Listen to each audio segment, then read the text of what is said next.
tratando con mis quebrantos y usó al hermano Israel esta mañana para tratar con mi TOC. Permítame un segundo.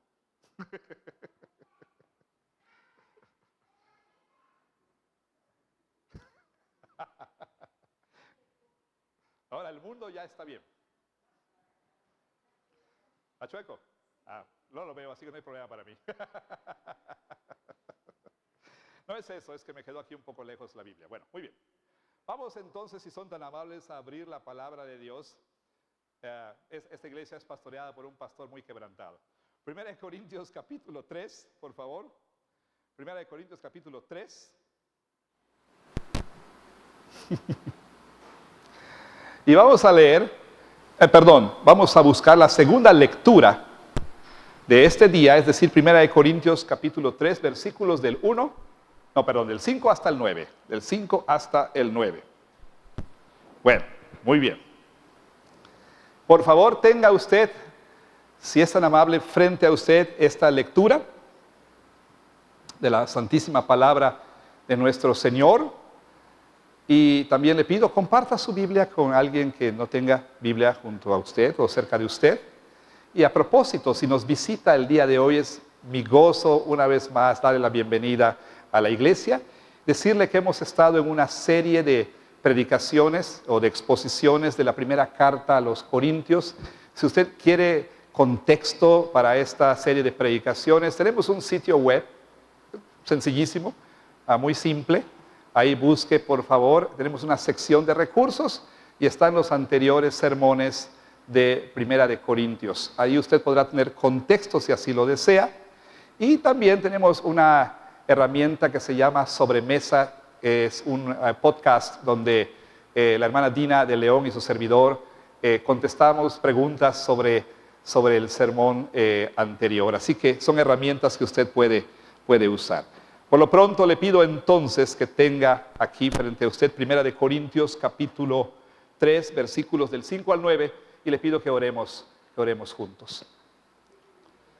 Bendito Señor, en el nombre de Jesús te damos gracias porque nos has permitido estar este día en la iglesia. Te estamos rogando, Señor, que nos concedas la gracia de atender a la exposición de tu palabra, pero también te estamos rogando, Señor, que el Espíritu Santo no solamente obre en nosotros quienes hemos de recibir tu palabra, pero también oramos que el Espíritu obre en el predicador, para que lo que salga de su boca no sean meras opiniones humanas, anécdotas o cualquier otra cosa que provenga de mera sabiduría humana. Te rogamos, Señor, que le permitas hacer una fiel exposición de estas palabras que fueron inspiradas por tu Santo Espíritu. Palabras que el apóstol Pablo escribió bajo la inspiración del Espíritu Santo, sin error alguno. Te damos gracias porque estas palabras fueron preservadas para nosotros y rogamos que al ser expuestas el día de hoy, podamos tener la confianza de que la predicación de tu palabra es tu palabra, en tanto que la predicación sea fiel a lo que tú dices en tu palabra. Señor, obra en nuestro corazón. Continúa tu obra de transformación. Si alguien aquí, Señor, todavía no ha experimentado la obra regeneradora de tu Espíritu, rogamos, Señor, que tú envíes tu Espíritu a su corazón, que lo llames de la muerte espiritual a la vida, para que pueda ver a Jesús y pueda ir a Jesús y abrazar a Jesús como su Señor y su Salvador. Oramos en su nombre para tu gloria. Amén. Escuché alguna vez a un predicador hablar de una iglesia en cierto lugar de los Estados Unidos, en una ciudad muy grande. Y esta iglesia era pastoreada por un pastor que tenía fama de ser un extraordinario predicador. De tal modo que turistas que viajaban a esa ciudad, bueno, por supuesto, creyentes y quizá algunos no creyentes, pues tomaban, por supuesto, la decisión de separar el tiempo para ir a esa iglesia a escuchar a tal predicador. Es como ir, por ejemplo, a Minneapolis, bueno, en su momento porque ya se ha jubilado, pero era como ir a Minneapolis y decir, no, es que el domingo tengo que estar en la iglesia Belén para escuchar a John Piper, ¿no? O como ir en su momento lo fue para ir a, pues, Manhattan, y ahí entonces nosotros decir, no, tengo que separar el día para escuchar a Tim Keller.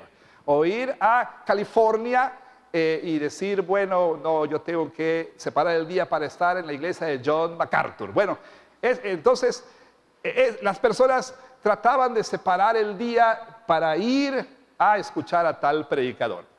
Un domingo en particular, bueno, mucha gente fue a la iglesia para escuchar a ese renombrado pastor, a ese excelente predicador. Sin embargo, puesto que no se hizo anuncio alguno, la gente, los visitantes sobre todo, no sabían que ese pastor no predicaría en la iglesia ese domingo, pues estaría predicando en algún otro lado. Así entonces, llegó el momento del sermón y pues para sorpresa y desmayo de aquellos que habían, por supuesto, decidido ir a la iglesia, no subió al púlpito el predicador que ellos esperaban, sino su hermano menor. Lo que hizo entonces que personas en la parte de atrás de la iglesia, pues en desilusión, desánimo, se empezaron a levantar, ellos se levantaron de su lugar y empezaron a salir de la iglesia. Bueno, el hermano menor del predicador, al notar lo que ocurría, hizo una señal y dijo estas palabras. Palabras más, palabras menos. Los que vinieron a adorar a tal predicador, el nombre del predicador, los que vinieron a adorar a ese predicador, pues retírense, pero los que vinieron a adorar a Cristo permanezcan en la iglesia. Entonces, algunas personas compungidas de corazón regresaron a su lugar y el Señor ese día les bendijo pues con una excelente exposición de la palabra de Dios. Esta historia de algún modo captura, por supuesto no totalmente, pero sí captura en esencia lo que estaba ocurriendo en la iglesia de Corinto. Y esto puede resumirse en la siguiente frase. Los corintios, como dijera Steve Lawson, estaban poniendo la mirada en seres humanos y no en Cristo. Estaban poniendo su mirada en hombres y no en Jesucristo. Quizá usted recordará, si no, permítame decirle, que Pablo en el pasaje anterior había reprendido a estos corintios por su inmadurez espiritual. ¿Qué es lo que estaba ocurriendo? Que estos corintios, poco a poco, emulando la cultura a su alrededor, pues habían empezado a crear facciones en la iglesia, divisiones en la iglesia, al tomar a un líder y entonces convertirse en sus seguidores. Y leemos en el capítulo 1 que el apóstol Pablo aborda esa situación y él les dice que ellos estaban actuando como las personas de la sociedad corintia. ¿Por qué? Porque en Corinto había este valor cultural, valor social, ¿sí? Es decir, las personas admiraban mucho y también valoraban muchísimo a los oradores que demostraban ser personas de amplio conocimiento, personas que podían presentar filosofías bastante, digamos, atractivas y también lo hacían de manera muy elocuente. En pocas palabras, los corintios habían empezado a preferir un líder por encima del otro con base en esos dos valores, sabiduría humana y elocuencia. Y entonces, precisamente por eso, empezaron a formarse unas facciones en la iglesia. Pablo aborda este asunto y en el capítulo 3, al inicio de este capítulo, como mencioné, Pablo les reprende duramente y les dice que ellos se estaban comportando como personas inmaduras en la fe. Les compara a bebés, a infantes en Cristo. Pero no solamente eso. Él les dice que su manera de pensar y su manera de actuar estaban empezando a hacerle pensar que probablemente no serían estos corintios cristianos verdaderos. ¿Por qué? Él les dice un par de veces, pues habiendo divisiones entre ustedes, no se comportan como meros hombres, no se comportan como hombres naturales, para usar la terminología de Pablo, no se comportan como personas que no tienen al Espíritu de Dios, no se comportan ustedes como no creyentes. Así entonces Pablo les dice, ¿qué pasa con ustedes, corintios? ¿Qué está sucediendo? ¿Por qué se están comportando de esta manera? Sepan que esta conducta puede demostrar que probablemente ustedes todavía sean carnales, es decir, que todavía ustedes no nazcan del Espíritu. Y en el pasaje que tenemos frente a nosotros el día de hoy, Pablo continúa entonces esta reprensión amorosa pero firme a estos cristianos en Corinto. Y entonces les dice lo siguiente. Vea usted el versículo 5. Ahí el apóstol Pablo hace una pregunta. ¿Qué pues es Pablo y qué es Apolos? En otras palabras, Pablo les dice, ¿qué pasa con este asunto que oigo de que unos de ustedes dicen, yo soy de Pablo? Y otros dicen, no, yo soy de Apolos. Y otros dicen, yo soy de Pedro. ¿Qué es esto que estoy oyendo? ¿Qué es Pablo? Dice él. ¿Qué pues es Pablo? ¿Qué pues es Apolos? Note por favor que Pablo no dice quién es Pablo, quién es Apolos. Porque para empezar los corintios sabían muy bien quiénes eran Pablo y Apolos. Pablo, por supuesto, era el padre espiritual de la iglesia. Pablo era el fundador de la iglesia. Él había venido a Corinto y había fundado la iglesia. Era su padre en la fe. Apolos, un predicador poderoso en palabra, elocuente. Él había continuado la obra de Pablo, tomado el ministerio de la palabra en Corinto. Entonces Pablo no está tomando aquí, más bien no está él refiriéndose a ellos en términos de su identidad. La pregunta es, ¿qué es Pablo? ¿Qué es Apolos? La pregunta no tiene que ver con identidad, sino con función. Los corintios habían convertido a Pablo y Apolos en dignatarios. Pero Pablo les dice, no, nosotros no somos dignatarios, nosotros somos funcionarios. Esta es la respuesta de Pablo. ¿Qué pues es Pablo? ¿Qué pues es Apolos? Servidores. Servidores. Somos siervos. La palabra que Pablo usa es una palabra de la que derivamos nosotros nuestra palabra diácono. Un servidor. Alguien que sirve, que tiene la tarea de servir. Y a veces la palabra se usaba para referirse a personas que realizaban tareas consideradas como tareas bajas. Nosotros somos servidores. Somos servidores. Y note qué es lo que Pablo dice en el versículo 5. Él dice, somos servidores por medio de los cuales ustedes han creído. Somos meros servidores a través de los cuales, esa preposición a través es sumamente importante. Habla volúmenes. A veces podemos pasar por alto pequeños detalles como este, pero note que Pablo no dice nosotros somos servidores en los que ustedes han creído. Somos servidores por medio de los cuales ustedes han creído. Sin embargo, los corintios, siguiendo a la cultura a su alrededor, habían entonces tomado a Pablo, a Apolos, a Pedro, y los habían puesto en un pedestal, y empezaron entonces a enfocarse en ellos y a darles su lealtad, una lealtad exclusiva al líder de su elección. Y recuerde, ellos escogían estos líderes siguiendo los patrones, siguiendo las ideas y las creencias de la cultura a su alrededor. Es decir, los criterios que usaban era, por supuesto, conocimiento filosófico y elocuencia.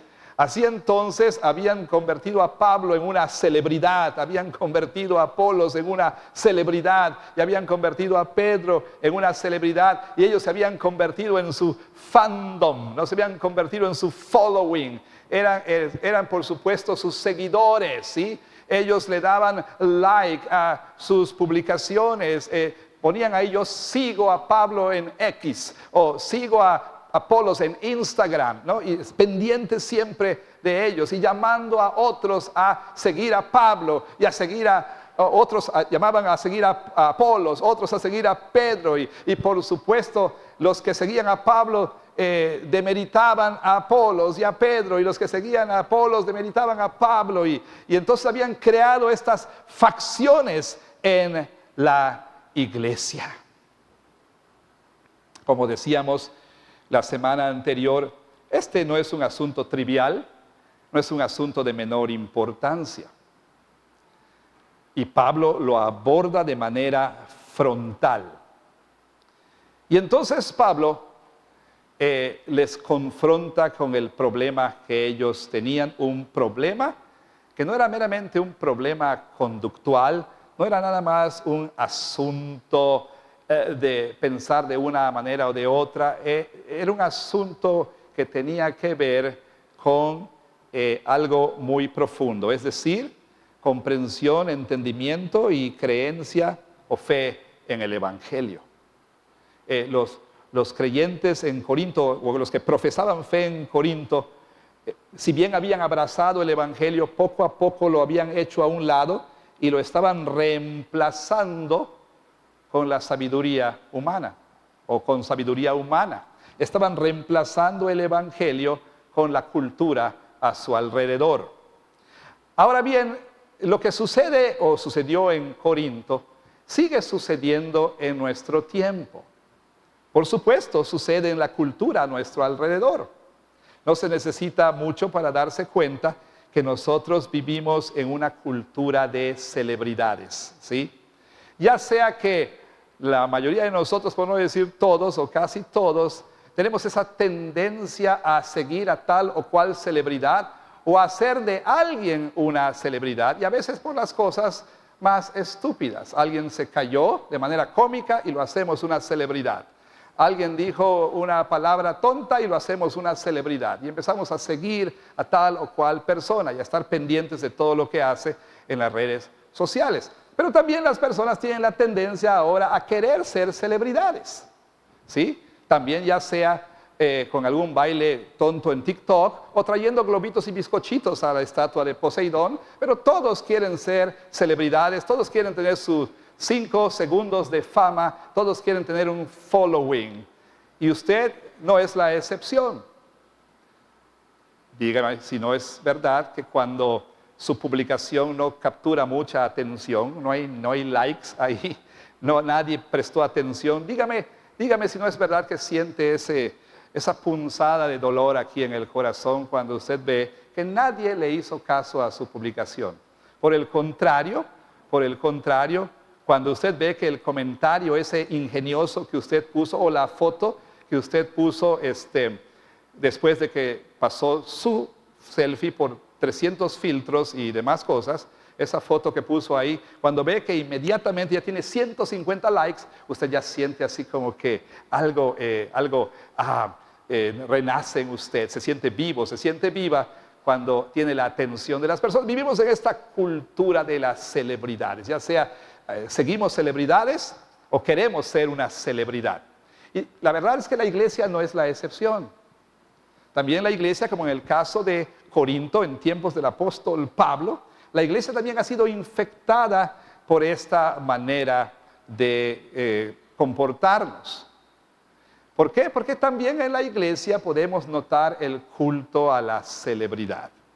Y me refiero a que en las iglesias, ya sea a nivel local o de manera más amplia, también notamos que las iglesias empiezan a dividirse en términos de a qué celebridad seguimos. Yo prefiero a tal pastor celebridad, o a tal pastor celebridad, o a tal pastor celebridad, o el ministerio tal, o al cantante tal, o al influencer tal. Empezamos todos nosotros a tener nuestras preferencias y empezamos nosotros por un lado, a tratar de que otros también, como nosotros, sigamos a tal persona, o intentamos que los otros dejen de seguir a tal persona. Y a nivel local también puede suceder que nosotros también podamos caer en aquello de preferir a un líder por encima del otro, a seguir a un líder y no al otro, y hablar mal de este líder y hablar mal de este otro líder, hablar bien de este líder, hablar bien de este, pero no de este, y así por el estilo. Ahora, no solamente ustedes y yo tenemos ese problema, pero también los pastores, los líderes de la iglesia, podemos ser tentados, por supuesto, a querer tener la atención de las personas, a querer que las personas nos sigan a nosotros, a tener un following, a tener un fandom, ¿sí? Queremos nosotros, por supuesto, que nos sigan, ¿sí? Que haya personas que nos traten como rockstars, ¿sí?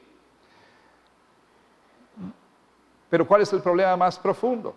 No es un asunto meramente, digámoslo, cultural, es un asunto del corazón. ¿Y por qué me refiero al hecho de que es un asunto del corazón? Porque nuestro corazón caído, y aún el corazón regenerado, todavía lucha con esto. Nuestro corazón caído tiene la tendencia a la idolatría. ¿Por qué? Porque por naturaleza nosotros somos seres adoradores, somos homo adorans, como hemos dicho, somos por naturaleza gente que tiene la necesidad de adorar. Siempre lo hemos dicho y lo diré una vez más, el mundo y este lugar no se divide entre los que adoran y los que no adoran. La pregunta no es si adoras o no, la pregunta es a quién adoras. Y para que los niños entiendan, los seres humanos somos como los minions. Los minions, estas criaturitas adorables, ellos siempre tenían la necesidad de seguir a alguien, de ser súbditos de alguien, ¿sí? Bueno, nosotros también, eso está en nuestro ADN como seres humanos.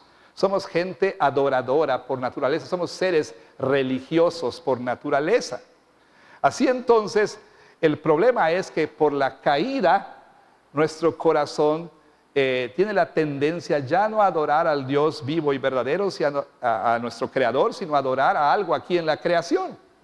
Y como dijera Calvino, nuestro corazón es una fábrica perpetua de ídolos. Tomamos los buenos dones de Dios y los convertimos en ídolos. Tenemos la tendencia a adorar algo aquí en la creación en lugar de adorar al Creador, y precisamente por eso y por la influencia cultural, aún en la iglesia podemos caer en lo que pudiéramos denominar el problema corintio. En este caso, de manera específica, el problema de enfocarnos, poner nuestros ojos en seguir a líderes humanos. El problema de dar nuestra lealtad a líderes humanos, en un sentido último, en lugar de a Cristo. Por esta razón, y por muchas otras que no tenemos tiempo de mencionar, es preciso entender qué es lo que Pablo le dijo a estos corintios, lo cual pudiéramos resumir de esta manera. Puesto que los líderes en la iglesia, o de la iglesia, son siervos de Dios, debemos enfocarnos en Cristo. Porque los líderes en y de la iglesia son meros siervos de Dios. Debemos enfocarnos en Cristo. Y Pablo entonces nos da razones para sustentar lo que ha dicho. Podemos mencionar 4 razones. Pero antes de mencionarles estas 4 razones, permítame simplemente decirle que Pablo basa su argumento en las Escrituras.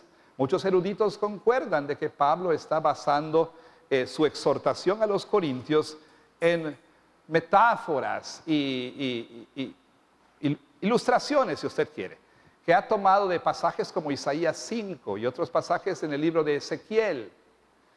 Usted y yo veremos entonces que Pablo presenta la verdad que él quiere que los corintios y usted y yo entendamos, usando un par de metáforas, las cuales fueron tomadas, como dije, del Antiguo Testamento. La primera de estas la vamos a ver el día de hoy, la segunda la veremos en la siguiente ocasión. Entonces, ¿cuáles son esas razones que Pablo nos da para que nosotros nos enfoquemos en Dios y no ultimadamente en los líderes humanos? La primera de estas es la siguiente, y es una razón que diríamos nosotros, pues hasta cierto punto elemental. En primer lugar, Pablo nos dice que los líderes son designados por Dios. Es Dios quien les asigna su tarea. Los líderes en la iglesia son designados por Dios y Él es quien les asigna su tarea, por supuesto. Vea por favor conmigo el versículo 5. ¿Qué pues es Pablo? ¿Y qué es Apolos? Servidores por medio de los cuales han creído.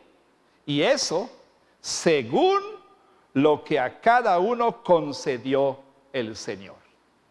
O sea, Pablo está diciendo, ni yo ni Apolos nos autonombramos como líderes en la iglesia.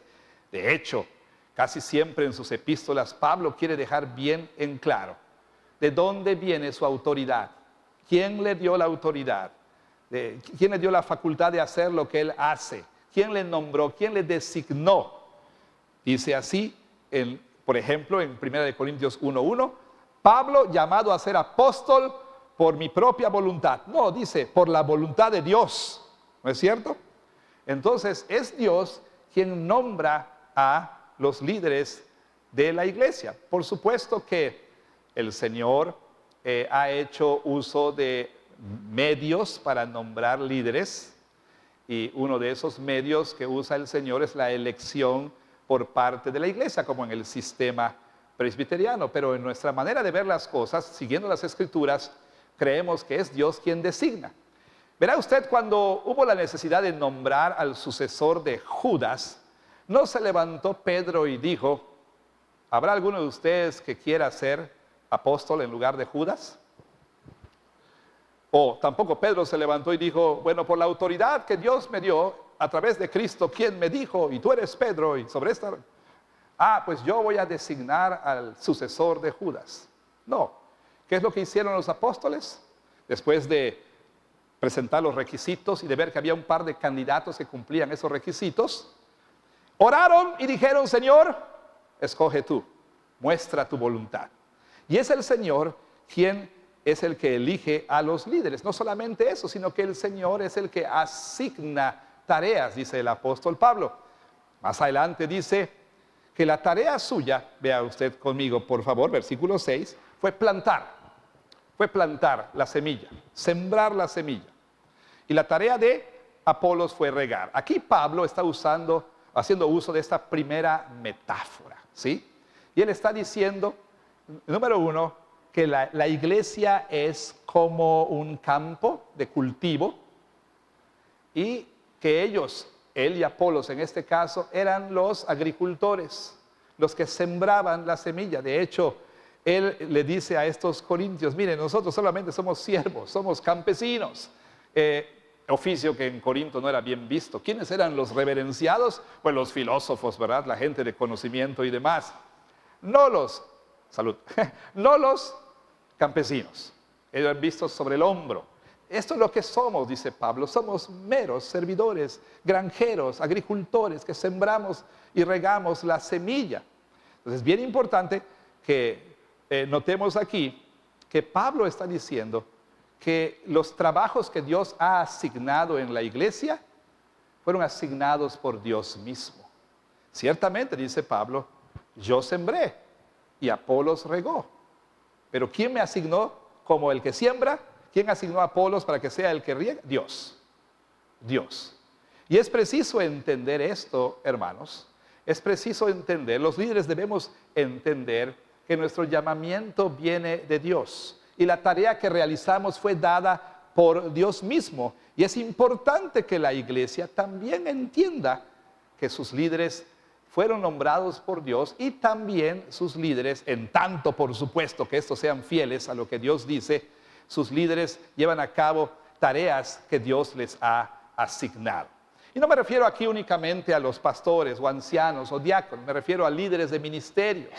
También ustedes deben entenderse de esa manera. Es Dios quien les nombró, no ustedes se nombraron a sí mismos. Y eso tiene implicaciones, como veremos en un momento más. Pero diría usted, bueno, yo ni soy líder en la iglesia, no soy anciano, no soy diácono, no soy pastor, ¿y eso a mí qué?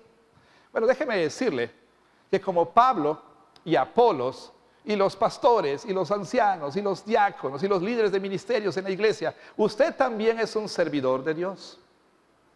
Usted es un siervo de Dios. Así es como usted debe entenderse. Si es un verdadero creyente, Jesús es su rey y usted es su súbdito. Usted es su servidor. Y Dios le ha asignado a usted una tarea en la vida. A veces pensamos que nuestra tarea no es importante. A veces pensamos que nuestra tarea es inconsecuente.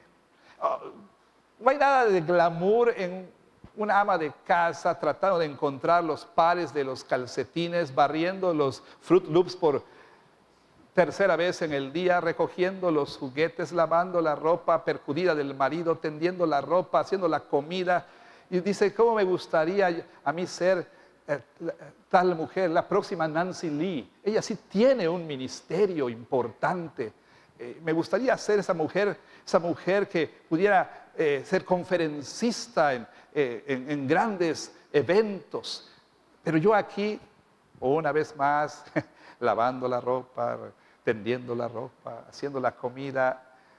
Déjeme decirle, no hay tarea insignificante en el reino de Cristo. Si Dios le puso donde le puso, usted debe reconocer que es ahí donde Dios le quiere. Ahí es donde Dios le puso. A lo mejor ahorita no tienes el trabajo de tus sueños, pero ahí te puso Dios. ¿Sí? A lo mejor quizás tú anhelas, pero ahí estás. Y Dios no se equivocó al ponerte donde te puso. Y por lo tanto tienes que pedirle al Señor que puedas ver la tarea que te dio como una tarea que realizas en función de su reino. Así entonces, esto tiene que ver con todos nosotros. Todos somos siervos de Cristo y todos hemos sido designados por Cristo para la tarea que Él nos ha dado. Pero en segundo lugar, hay otra razón aquí importante, y la razón es la siguiente. La segunda razón es esta. Últimamente, o sea, ¿por qué? ¿Por qué por qué debemos enfocarnos en los líderes? No en los líderes, sino en Cristo. Porque número uno, los líderes fueron designados por Dios. Número dos, porque el crecimiento en el ministerio es producido por Dios. El crecimiento en el ministerio es producido por Dios. Note que dice el apóstol Pablo aquí. Vaya conmigo. Versículo 6. Yo planté, Apolos regó, pero el crecimiento lo ha dado Dios. Versículo 7. Así que ni el que planta es algo, ni el que riega, sino Dios que da el crecimiento. Dios que da el crecimiento. Un par de veces Pablo lo dice para énfasis. ¿Quién da el crecimiento? Dios. Ahora bien, esto no quiere decir que los líderes no son importantes. Dios ha escogido, por ejemplo, bendecirnos de manera ordinaria, usando procesos ordinarios. Si Dios quisiera, hermano, Él pudiera hacer que aparezca sobre su mesa cada mañana una buena dotación de pan dulce, de pan francés, de tortillas de maíz, de harina, lo que usted quiera. El Señor puede hacer que eso suceda cada mañana como lo hizo con los israelitas en el desierto, ¿no es verdad? Haciendo llover pan del cielo, es decir, el maná. Pero Dios ha decidido obrar de manera muy ordinaria. En otras palabras, hay quien prepara la tierra, el campesino, siembra la tierra, por supuesto. Se espera por las lluvias o a través de un sistema de irrigación. Viene la cosecha, se embolsa el grano, se entra en una negociación con la compañía del osito ese blanco, ¿verdad? Y entonces vienen los camiones de esa compañía para llevarse los costales de las semillas, del trigo, ¿verdad? Se lo llevan a la fábrica y ahí hay trabajadores que operan máquinas para transformar esa semilla en harina. Y por supuesto hay otros trabajadores que laboran para transformar esa harina en pan Bimbo, en tortillas, en diferentes panes, ¿ok? Y entonces hay otros trabajadores que empacan ese pan, lo suben a un camión y ese camión tiene que viajar distancias, llega a una tiendita o a un súper, ahí se descarga, se pone en el anaquel y usted va y lo compra y ya tiene pan.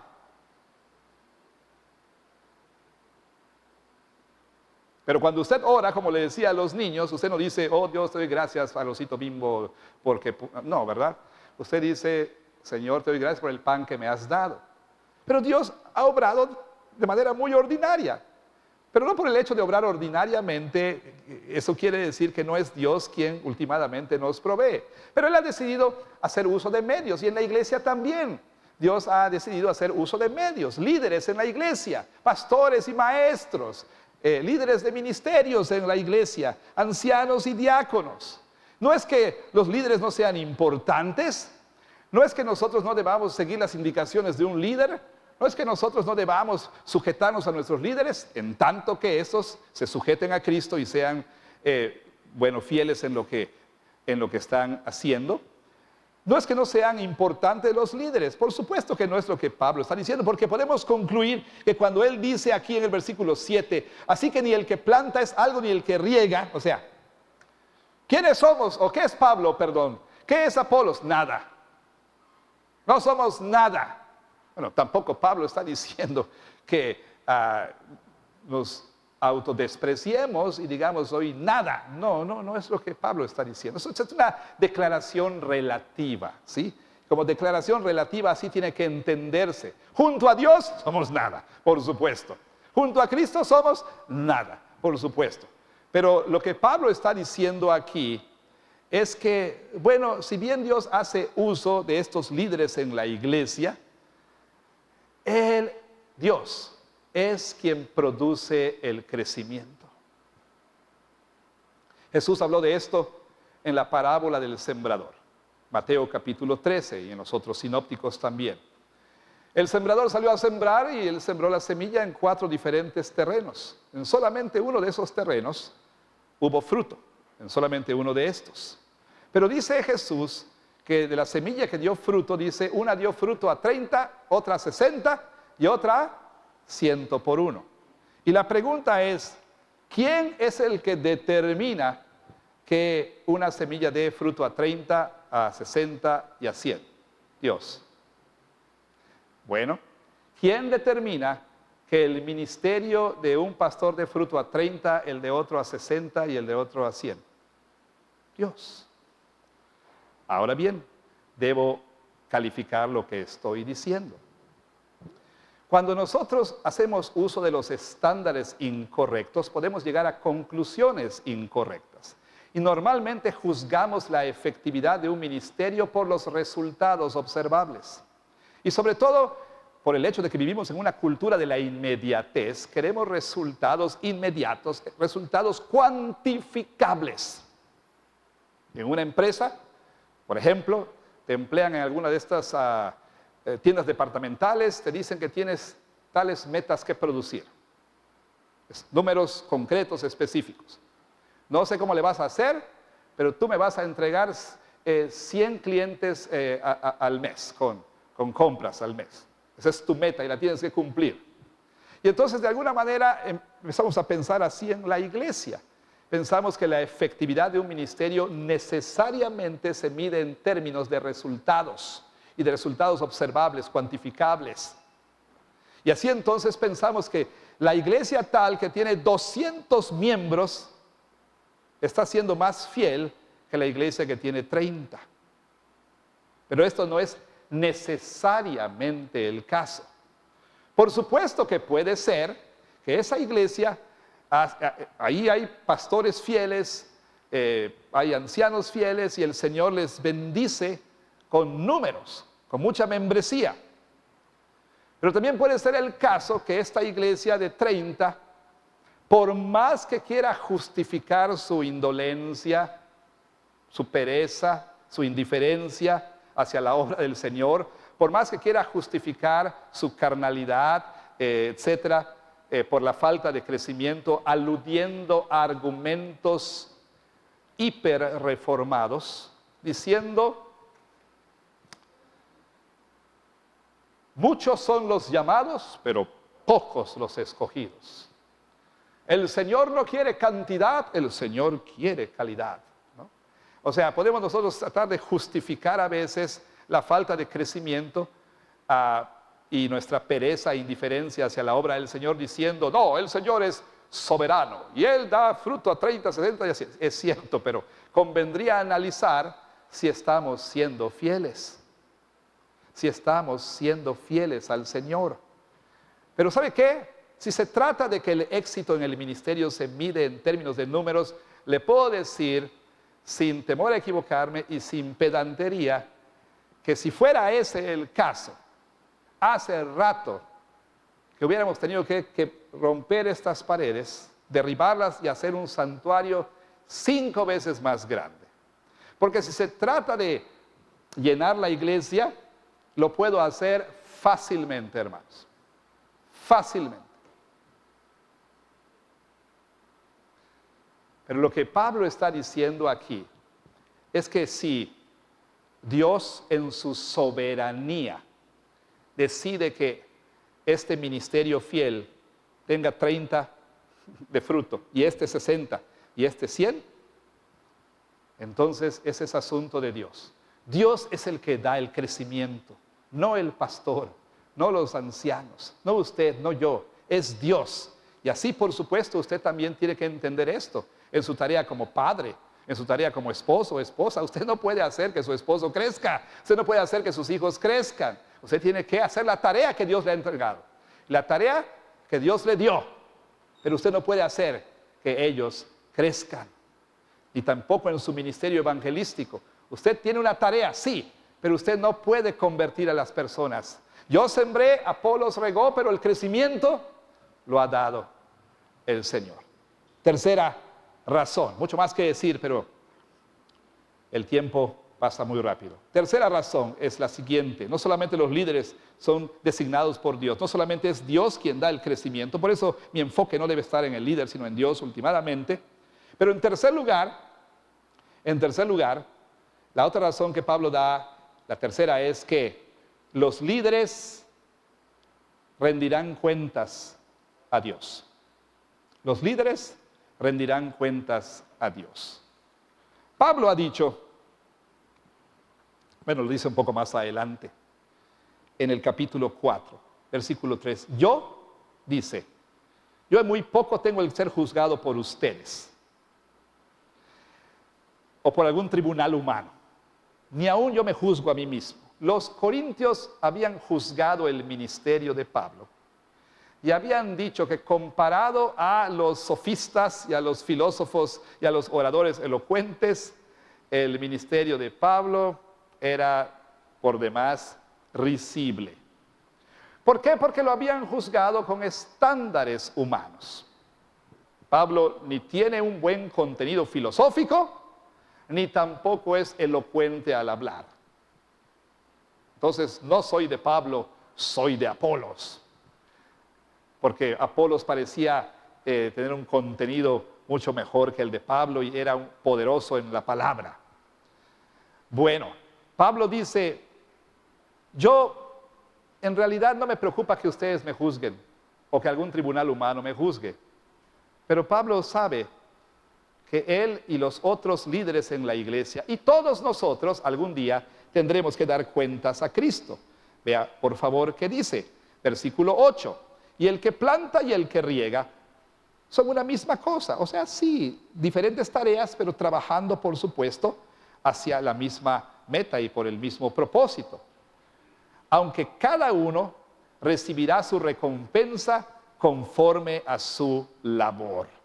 Esta frase para mí contiene aliento, tanto aliento, pero también esta frase hace una advertencia que debe hacernos temblar.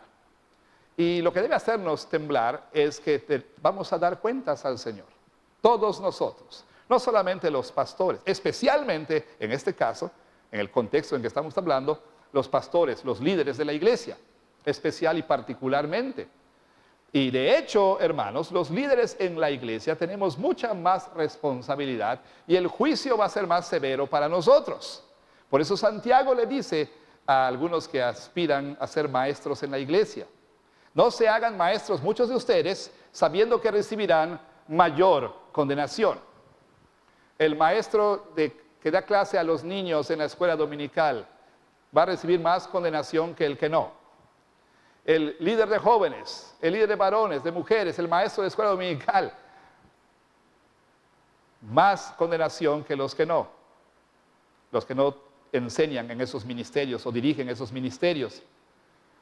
El pastor de la iglesia va a recibir más condenación que todos, si acaso el pastor estuviera guiando mal a la iglesia. Eso es verdad. Pero ¿sabe usted? También la Biblia dice que cada uno de nosotros, 1 Corintios, Pablo lo dice más adelante, en el mismo capítulo 3, y en 2 Corintios capítulo 5, todos compareceremos ante el tribunal de Cristo para recibir nuestra recompensa de acuerdo a lo que hicimos mientras estuvimos en el cuerpo, sea bueno o sea malo. Todos, usted y yo, sin excepción. Y usted algún día va a dar cuenta de su paternidad. Va a dar cuentas de su actuar como esposo, como esposa. Va a dar cuentas con respecto a la labor que le asignó el Señor como empleado de esa tienda, como maestro en una escuela, como ingeniero, como médico, como dueño de empresa, como empleado. Usted va a dar cuentas de aquello que Dios le asignó. Absolutamente todos nosotros compareceremos ante el tribunal de Cristo. Y eso debiera hacernos pensar seriamente. Ahora, lo que da consuelo es lo que dice Pablo aquí. Véalo, por favor. Aunque cada uno, segunda parte del versículo 8, cada uno recibirá su recompensa conforme a su labor. Conforme a su labor. Note que no dice el apóstol Pablo. No dice Pablo que cada uno recibirá su recompensa de acuerdo a los resultados que presente. Si fuera así, Dios me ampare.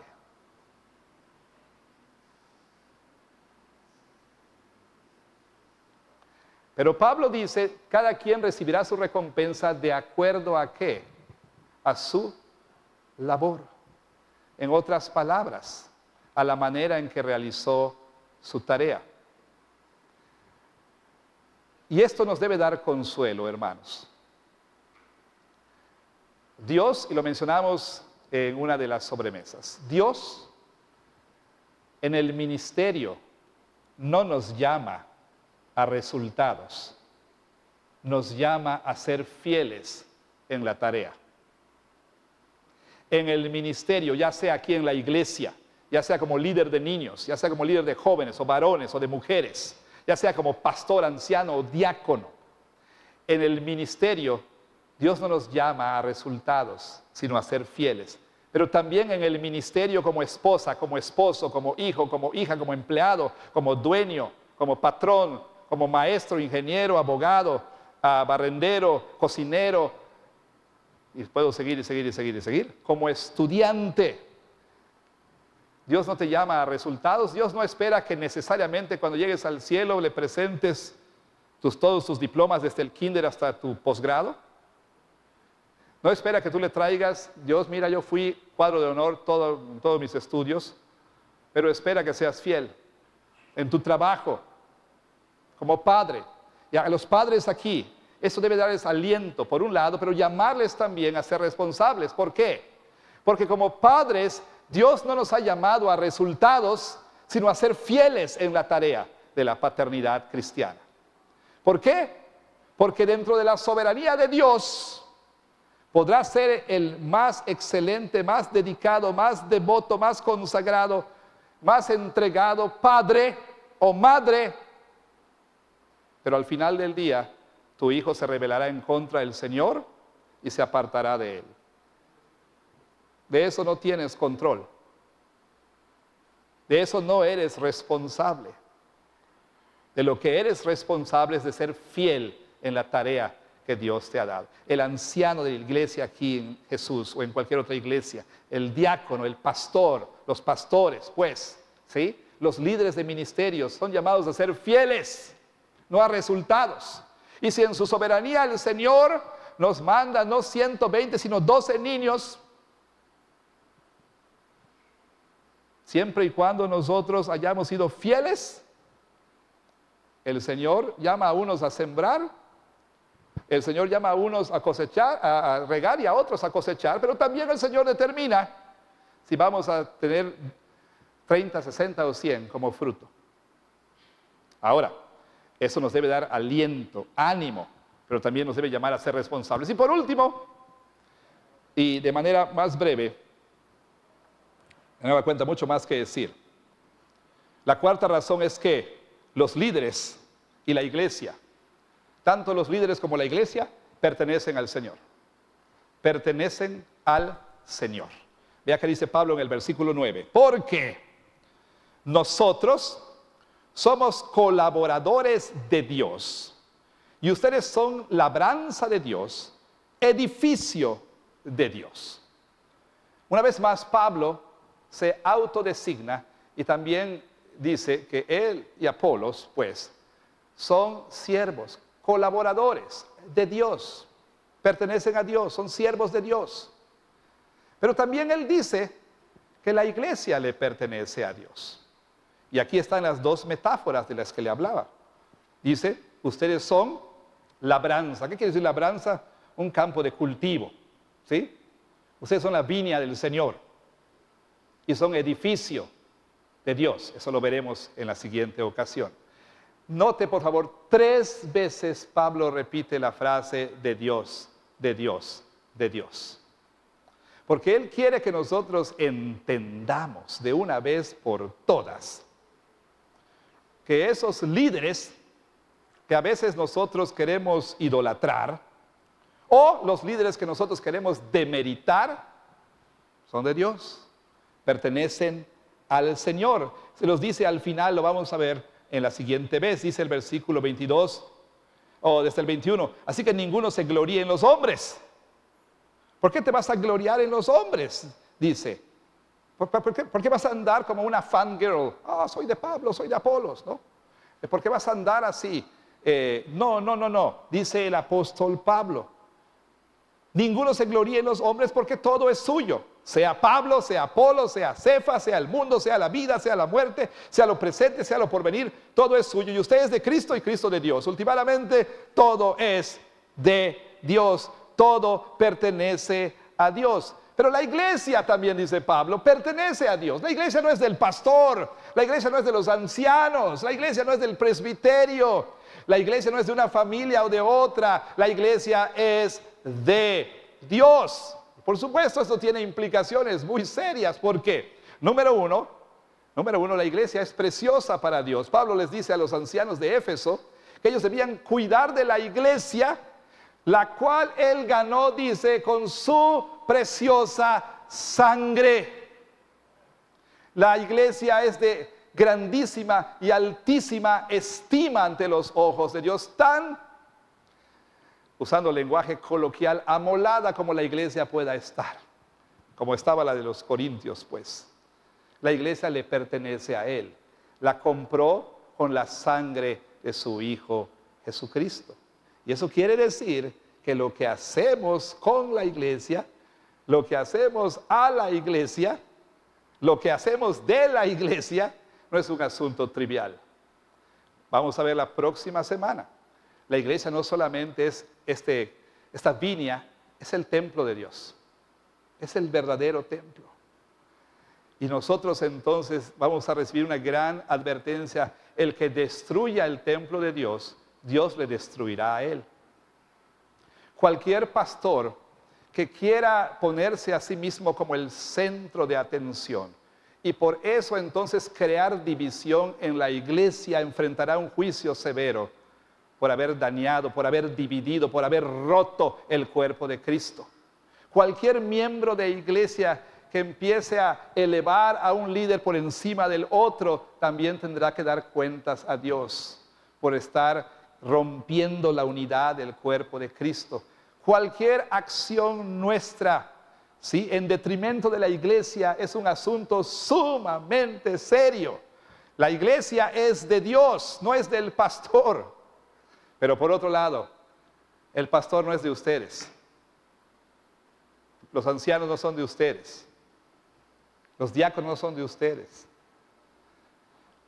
Como Pablo dice, realmente, si es cierto, si bien que el pastor tiene que dar cuentas a la autoridad de la iglesia, el pastor es de Dios.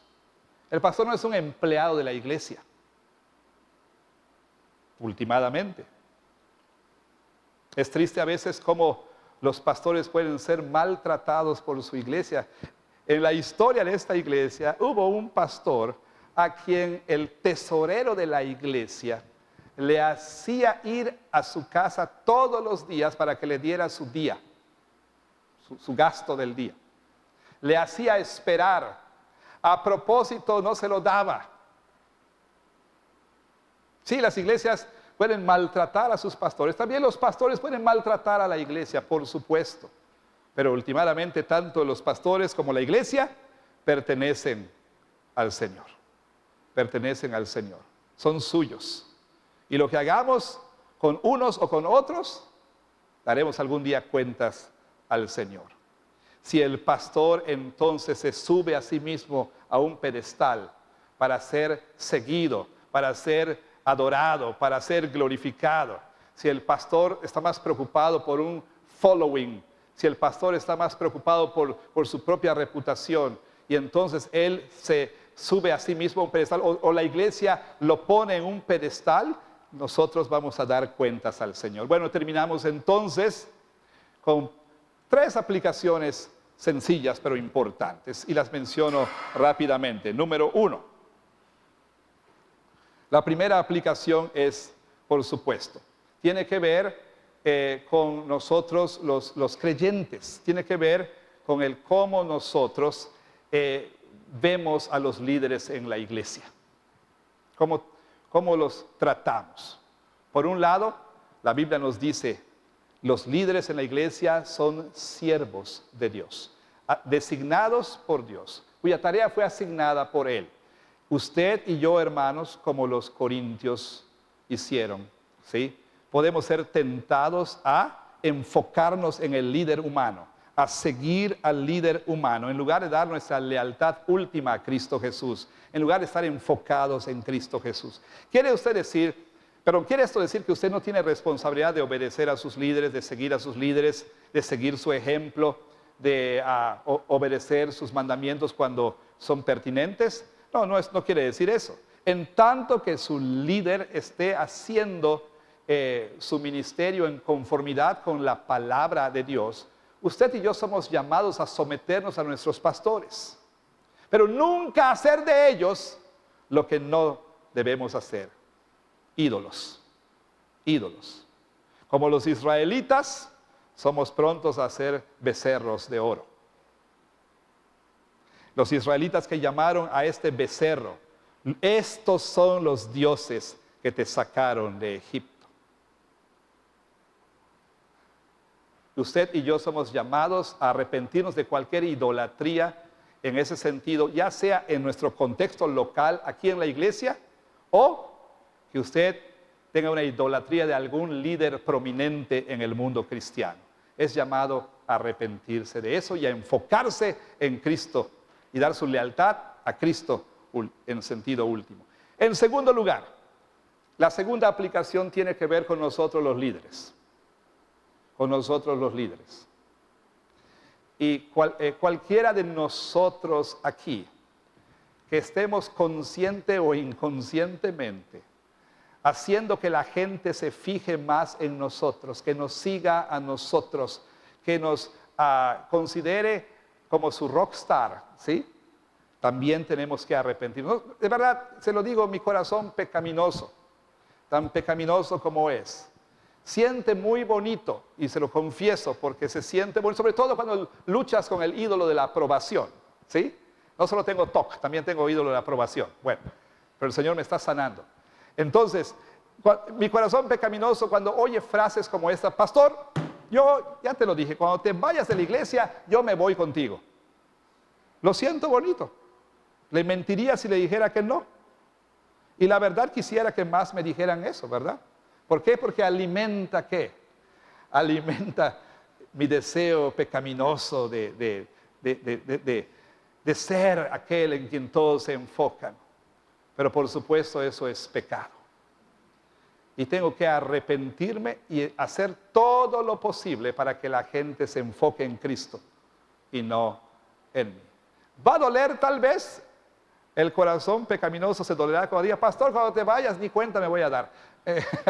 Pero Dios quiera que así sea. Dios quiera que así sea. Y en tercer lugar, el problema más profundo que la iglesia y los pastores enfrentamos es este corazón idólatra.